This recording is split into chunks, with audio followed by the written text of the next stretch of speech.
నిన్న assembly deputy speaker అయినటువంటి రఘురామకృష్ణరాజు గారు ఒక స్టేట్మెంట్ అయితే ఇచ్చారు.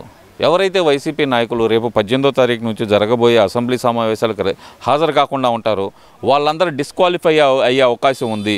దాంట్లో ముఖ్యంగా అసలు మొదటి నుంచి అసెంబ్లీకి హాజరు కానీ జగన్మోహన్ రెడ్డి పేరు ప్రప్రథమంగా ఉండే అవకాశం ఉంది. ఎందుకంటే 60 రోజులు అసెంబ్లీ సమావేశాలకు హాజరు కాకపోతే కనుక డిస్క్వాలిఫై అవుతారు. ఆ ప్రాంతానికి ఉప ఎన్నిక వచ్చే అవకాశం ఉందంటే పులివెందులకు ఉప ఎన్నిక వచ్చే అవకాశం ఉందంటూ ఒక డిప్యూటీ స్పీకర్ రఘురామకృష్ణరాజు గారు చేసిన వ్యాఖ్యలను ఎలా చూడాలంటారు? ఆంధ్ర ప్రజానికి నమస్కారాలు. ఇప్పుడు ఆయన డిప్యూటీ స్పీకర్ రేంజ్లో ఉండి మాట్లాడాలంటే అది చాలా సెన్సిటివ్ అయితేనే మాట్లాడాడు. ఆయన కంపల్సరీగా వీళ్ళు హాజరు కాకపోతే మాత్రం మనకి పులివెందులకి ఎలక్షన్ రావడం వచ్చే అవకాశం గట్టిగా ఉంది. కానీ వాళ్ళు ఏదేమైనా వాళ్ళకి ఇబ్బంది లేదు, కానీ వాళ్ళకి సమాధానం చెప్పడం వాళ్ళకి తెలిసినా చెప్తే వాళ్ళు ఇరుక్కుంటారు. కాబట్టి తప్పించుకొని ఎలక్షన్ వచ్చినా పర్లేదని ఆలోచన ఉండరు వాళ్ళు.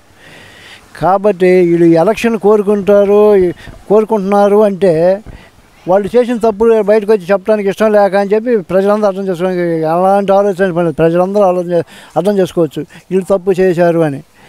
నిజంగా వాళ్ళు తప్పు చేయకపోతే వచ్చి బల్ల గుద్ది మేమేం తప్పు చేశారు, మా వాళ్ళని అరెస్ట్ చేశారు, ఇగో మా వాళ్ళు ఇంత నిజాయితీపూర్వం చెప్తాను దానికి సంబంధించినటువంటి రికార్డు మొత్తం చూపించి మా వాళ్ళని ఇమ్మీడియట్గా రిలీవ్ చేయాలి అని చెప్పి అడగకుండా తప్పించుకొని బయట నుండి మాట్లాడుతున్నారంటే కంపల్సరీగా తప్పు చేశారనే దానికి నిదర్శనం అని చెప్పి ఒప్పుకోవాల్సిన అవసరం ఉంది.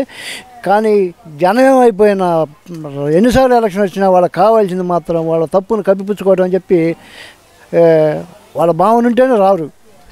లేదు అలాంటి భావన కాకపోతే మాత్రం వచ్చి మమ్మల్ని మా వాళ్ళని ఎందుకు అటాక్ చేస్తున్నారు, ఎందుకు అరెస్ట్ చేస్తున్నారు చెప్పి తెలుసుకోవాల్సిన అవసరం ఉంది అనుకుంటే మాత్రం కంపల్సరీ నిజాయితీ వాళ్ళు ఉంటే మటుకు వస్తారు.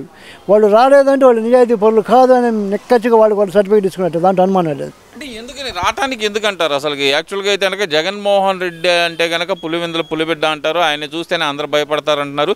అసలు ముఖ్యంగా వీళ్ళు అంటుంది ఏంటంటే కనుక ప్రతిపక్ష హోదా ఇవ్వడానికి చంద్రబాబు నాయుడు భయపడుతున్నాడు అంటున్నారు కదా. మరి రాండి అసెంబ్లీకి వచ్చి ప్రతిపక్షవాదం మాకు ఎందుకు అని చెప్పి అడుగు. నువ్వు ఏమన్నా పైన బయట మైకి పెట్టి చెప్పడం ఎందుకు? అదే వచ్చి మేము చేసిన తప్పులేమీ లేవు, మేము నిజాయితీగా ఉన్నాము, మాకు వచ్చిన మెజార్టీ ఇది, మాకు వచ్చిన సీట్లు ఇవి, మాకు ప్రతిపక్ష హోదా కావాలని చెప్పి అసెంబ్లీలో అడుగు, స్పీకర్ని అడుగు. నువ్వు ఏమన్నా పక్క నుండి గోడ అవసరం నుండి పిల్లి కాల్చినట్టు ఎందుకు? రా అసెంబ్లీకి రా. పులి అంటున్నారుగా, గోడ అవసరం నుండి వచ్చేది పిల్లి, డైరెక్ట్గా వచ్చేది పులి. డైరెక్ట్గా అసెంబ్లీకి వచ్చిరా నువ్వు నిజంగా పులి అయితే. లేదు నేను పిల్లిని అంటే అక్కడ నాకు వాడ అవసరం ఉండమంటే పిల్లి అని అనుకోవాల్సిన జనం అనుకుంటున్నారు పిల్లని. నిజంగా నేను పుల్లిని అయితే రా వచ్చి డైరెక్ట్గా ఫేస్ టు ఫేస్ మాట్లాడమని చెప్పి ఈ విధంగా అడుగుతున్నాను. ఇప్పుడు ఆయన అంటుంది ఏంటంటే కనుక మేము వస్తే కనుక మాకు మైక్ ఇవ్వరు.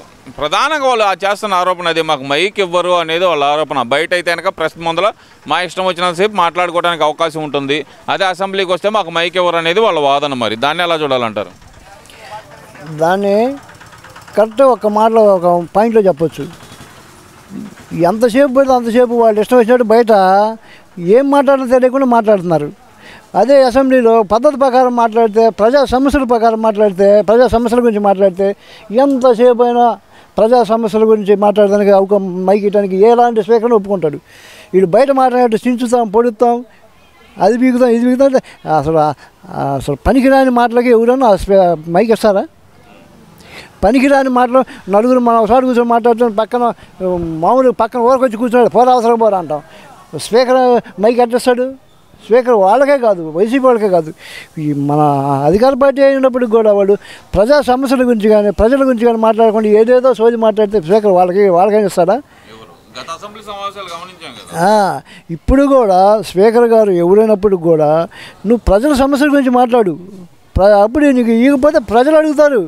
మా దాంట్లో యూట్యూబ్లో పెట్టి వాళ్ళు ప్రజల సమస్య గురించి అంత నెక్కచ్చిగా అడుగుతారు. మీరు వాళ్ళకి మైక్ ఎందుకు ఇల్లు మేము అడుగుతాం అంటే మీరు అక్కడికి బాగుండే ఇక్కడ దలుచుకుంటున్నారంటే మీరు ఆ మ్యాటర్ లేదు, ప్రజా సమస్యల గురించి ఆలోచించే ఆలోచన మీలో లేదని చెప్పి మేము అనుకుంటున్నాం.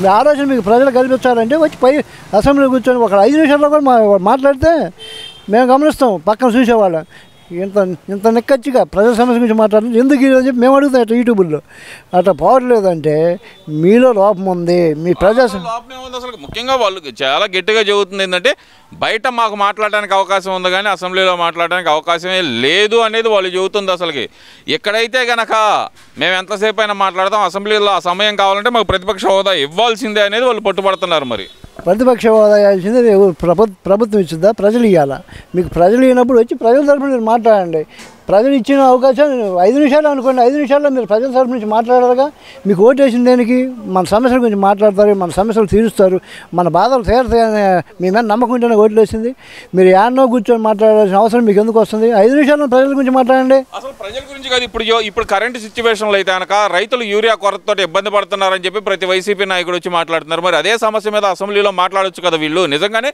రైతులు ఇబ్బంది పడుతుంటే కనుక ఒక యూరియా కాదు ఒక ధరల గురించే కాదు ఏదైనా ప్రత్యేకంగా అసెంబ్లీకి వచ్చి మాట్లాడితే తేలిపోద్దిగా నువ్వు పక్కన నుండి మాట్లాడేందుకు ఆడ పోయి మామిడికాయలు దొక్కించి మాట్లాడిన పని ఉంది మిరపకాయలు తీసుకొని పోయి మాట్లాడిన పని ఉంది ఆడ పువ్వు బేళ్ళు దొక్కించి మాట్లాడాల్సిన పని ఉంది అసెంబ్లీకి వచ్చి ఫేస్ టు ఫేస్ మాట్లాడితే వాళ్ళు పరిశీలిస్తారుగా పరిశీలించకపోతే ప్రజలు దాని గురించి ఆలోచిస్తారుగా నువ్వు రావట్లేదు అంటే నీకు అవగాహన లేదు కాదు ప్రజల మీద అభిమానం లేదు రైతుల మీద అసలు ఏమాత్రం మంచి ఆలోచించలేదని చెప్పి మేము అందరూ అనుకోవాల్సి వస్తుంది నువ్వు వచ్చి అసెంబ్లీకి వచ్చి బల్ల గుద్ది అడుగు రైతులకి ఏం అందలేదు అడుగు రైతులకి వాళ్ళు ఏం చేశారు వాళ్ళు చెప్తారు రైతులకు యూరియా ఎందుకు అందలేదు అడుగు వాళ్ళు చెప్తారు నువ్వేదో బయట ఉండి ఏదో అబద్ధాలు చేసి అట్లా నమ్ముతారు నువ్వు అసెంబ్లీకి నీకు ఇష్టం వచ్చినట్టు మైకి ఇవ్వాలంటే నెక్కచ్చిగా ప్రజల గురించి మాట్లాడితే ఇస్తారు బయట మాట్లాడితే చించుతాం పొడుస్తాం అది బీగుతాం ఇది బీగుతాం అంటే ఇస్తారు అసెంబ్లీ ఊరికే కదా ఒక జగన్మోహన్ రెడ్డి కాదు ఒక ఏ ఎమ్మెల్యేకి కూడా ఇవ్వరు నిజంగానే మరి వీళ్ళు చెప్తున్నట్టు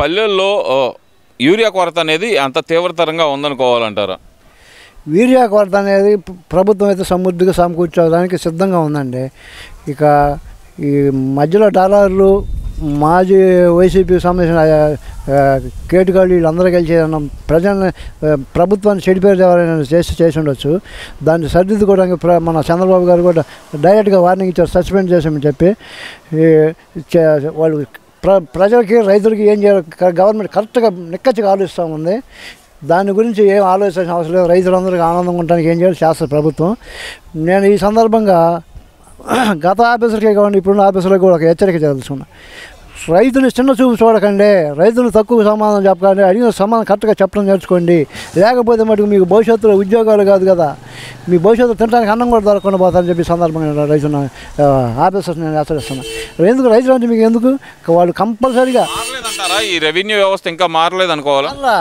రెవెన్యూ వ్యవస్థ మారకపోవడానికి కారణం వాళ్ళు పాత అలవాట్లు మార్చుకోకపోతే మరి కంపల్సరీ మీరు దెబ్బతింటారని చెప్పి చెప్తా ఉంటా ఎందుకు మీరు మార్చుకోలేకపోతున్నారు ఖమ్మంగా జీతం ఇస్తున్నారుగా మరి మీకు లంచాలు ఎందుకు ఇవ్వాలి లంచాలు ఎందుకు అడుగుతున్నారు ప్రజల్ని మరి అడిగిన సమాధానం ఎందుకు చెప్పలేకపోతున్నారు మీరు ఎప్పుడైనా మీ మైండ్ సెట్ మార్చుకోకపోతే చాలా తీవ్రమైన ఇబ్బందులు ఎదుర్కొంటారని చెప్పి ఆఫీసర్లు కూడా హెచ్చరిస్తుంది